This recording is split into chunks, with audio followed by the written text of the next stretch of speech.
Right now, as you're watching this, there's a war happening inside your skull. And you're losing. Every single day, your brain makes about 35,000 decisions. But here's what nobody tells you.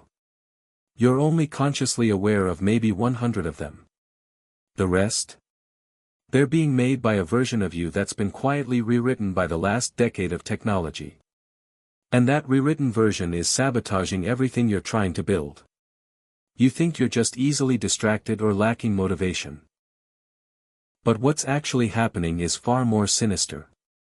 Your brain has been chemically restructured to prefer numbness over growth.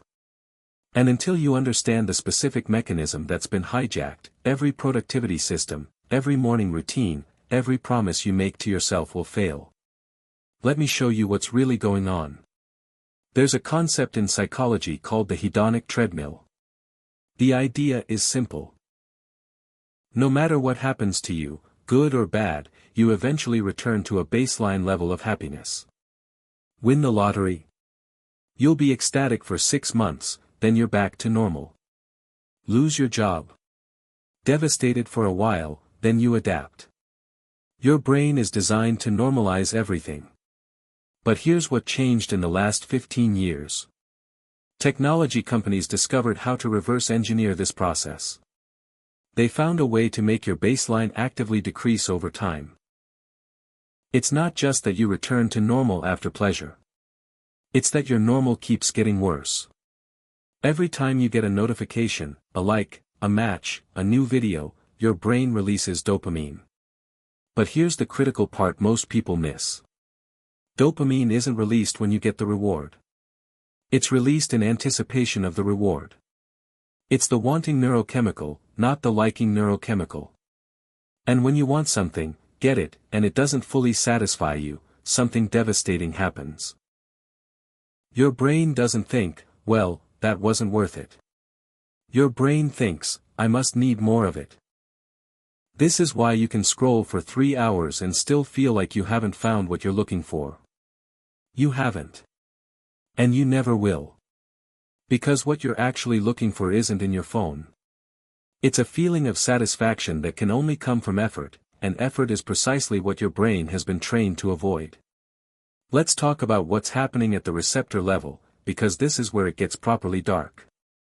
Your brain has dopamine receptors. Think of them like parking spots for dopamine molecules. When dopamine is released, it parks in these spots, and you feel motivated, excited, interested. But when you flood your system with artificial dopamine hits, hour after hour, day after day, your brain does something defensive. It removes parking spots. This process is called receptor downregulation, and it's the same thing that happens to drug addicts. Except you're not shooting heroin. You're just checking Instagram. When you have fewer dopamine receptors, you need more dopamine to feel the same level of interest. That book that fascinated you as a teenager. It's not that you've outgrown it. It's that your brain literally cannot generate enough dopamine response to make it feel engaging anymore. Your receptors are full, and there's nowhere for the dopamine to park. This is why people in their 20s and 30s often say, I used to love reading, but now I can't focus. It's not an attention span problem. It's a receptor density problem. Your brain has been recalibrated to require massive stimulation just to feel baseline normal. And here's the terrifying part. The more receptors you lose, the more you need stimulation. Which causes you to lose more receptors. It's a downward spiral with no natural bottom. Until you force a reset. Let's destroy a myth that's probably holding you back right now. You think your problem is willpower. You think if you just tried harder, wanted it more, were more disciplined, you could power through. But neuroscience has proven this is backwards. Willpower is not a character trait. It's a biological resource that depletes with use. It's controlled by the prefrontal cortex, which runs on glucose and oxygen. Every decision you make, every temptation you resist, every impulse you override burns through this resource. And here's the problem. You're burning through willpower faster than ever before because you're being bombarded with more decisions and temptations than any human in history.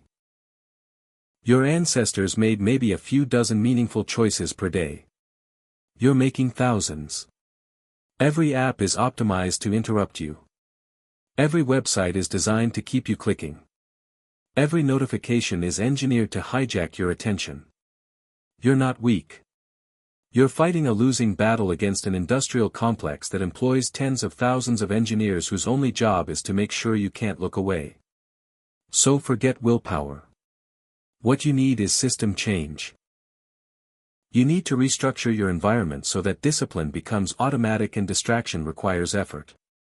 You need to reverse the polarity.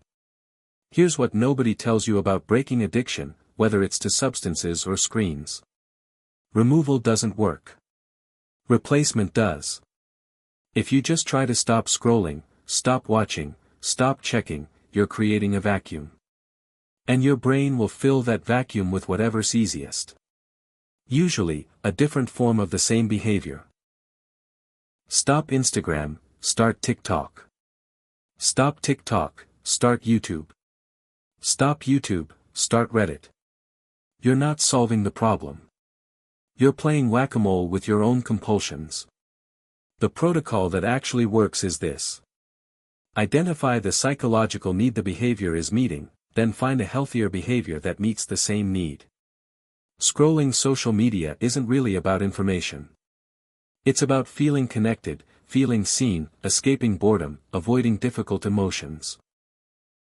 When you understand what you're actually seeking, you can replace the behavior with something that provides real satisfaction instead of fake relief. Feeling disconnected? Join a community. Volunteer. Have actual conversations. Feeling unseen? Create something. Build something. Contribute something that matters. Feeling bored? That's not a problem to solve, that's a signal. Boredom is your brain telling you it's ready for something challenging. The key is this. Your replacement behaviors must be harder than your addictive behaviors, but more satisfying. Not more pleasurable. More satisfying. Pleasure fades immediately. Satisfaction compounds. There's a specific window where everything changes, and most people quit right before they reach it. When you remove high dopamine activities, your brain goes through a predictable withdrawal cycle. Days 1 and 2 feel manageable. Uncomfortable, but manageable. You're riding on motivation and novelty.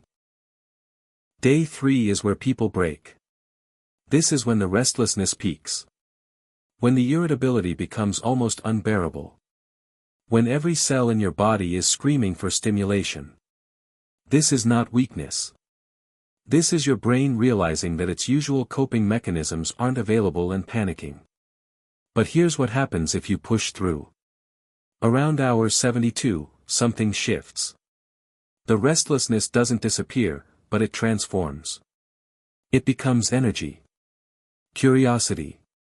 Drive. This is your dopamine system recalibrating. Your receptors starting to upregulate. Your brain beginning to find satisfaction in activities it had written off as boring. The people who make it past 72 hours report the same thing. I forgot what it felt like to actually want to do things. That's not motivation. That's normal. That's what a healthy dopamine system feels like. But you have to earn it. And the entry fee is 72 hours of discomfort. Let me paint you a picture of what your life looks like 6 weeks after resetting your dopamine system. You wake up without immediately reaching for your phone. Not because you're trying not to, but because you genuinely don't feel the pull. You eat breakfast and your mind wanders to the project you're working on. Not with dread. With anticipation. You sit down to work and you slip into focus within minutes. No warm-up period. No procrastination. No fighting yourself. You just start. And 3 hours pass like 30 minutes. You go to the gym and you don't need music or podcasts or motivation. The workout itself is engaging. You feel every muscle, every rep, every improvement. The endorphin rush afterward is better than any notification ever was. You read for pleasure and you're genuinely absorbed. The story pulls you in. Time disappears. You finish a chapter and you feel full, not empty. You have conversations where you're actually present. You listen. You connect. You leave feeling energized, not drained. This isn't fantasy. This is what a human brain is supposed to feel like when it's not being chemically manipulated 18 hours a day. Here's what you need to understand. The default path leads to numbness. If you do nothing, if you just go with the flow, if you keep using technology the way everyone else does, your capacity for deep satisfaction will continue to erode. Slowly at first, then catastrophically. You'll wake up at 35, 45, 55 and realize you haven't felt genuinely excited about anything in years. You'll have consumed millions of hours of content and created nothing. You'll have been constantly entertained and never fulfilled. This isn't pessimism. This is pattern recognition. But the beautiful thing about neuroplasticity is that decline is not inevitable. Your brain can change in either direction. Every choice you make is either moving you toward numbness or toward aliveness. Toward passivity or toward agency. Toward consumption or toward creation. The question isn't whether you're capable of change. You are. Your brain is changing right now, whether you're directing it or not. The question is, who's writing the code? Here's your protocol. Not for forever. Just for 21 days. Week 1, removal. Delete social media apps. All of them. You can keep the accounts, but remove phone access. Use website blockers for desktop. Remove all news apps. Remove all games. Remove all video streaming apps. Your phone should only have calls, texts, maps, camera, and any tools you actually need for work. That's it. This will feel extreme. Good. Extreme problems require extreme solutions. Week 2, replacement. Fill the void deliberately. Read physical books for at least 1 hour per day. Exercise for at least 30 minutes with no audio input. Cook actual meals. Have phone-free conversations. Journal by hand for 15 minutes before bed. These activities will feel slow and boring at first. Push through. Your brain is recalibrating. Week 3, reinforcement. Notice what's changed. Notice your attention span. Notice your energy levels. Notice your sleep quality. Notice your anxiety levels. Notice what you're excited about. Document it. Because this is evidence that you're not broken, you were just hijacked. By day 21, you won't want to go back. Not because you've become some productivity monk, but because you'll remember what it feels like to be alive instead of anesthetized. This isn't about productivity. This isn't about discipline. This isn't even about success. This is about whether you're going to live your one life as a participant or a spectator. As a creator or a consumer. As someone who does things or someone who watches other people do things. Every moment you spend in passive consumption is a moment you're not building skills, relationships, experiences, or meaning. And those moments add up to days, weeks, years, and eventually a lifetime. You can't get that time back. You can't refund those hours. You can't undo the neural pathways that were carved deeper while you scrolled. But you can stop now. You can draw a line. You can say, everything before this moment was practice. Everything after this moment is different. Your brain is waiting. It wants to be challenged. It wants to focus. It wants to build and create and struggle and triumph. It's been screaming at you through restlessness and dissatisfaction and emptiness, trying to tell you that you're capable of so much more than this. The algorithms don't care about your potential. The apps don't care about your dreams. The companies don't care about your one finite life. But you should. So here's what happens next. You close this. You don't scroll to the next thing. You don't save it for later. You don't think about it. You act. You identify the one thing that's stealing the most from you, and you remove it. Today. Right now. Not tomorrow. Not Monday.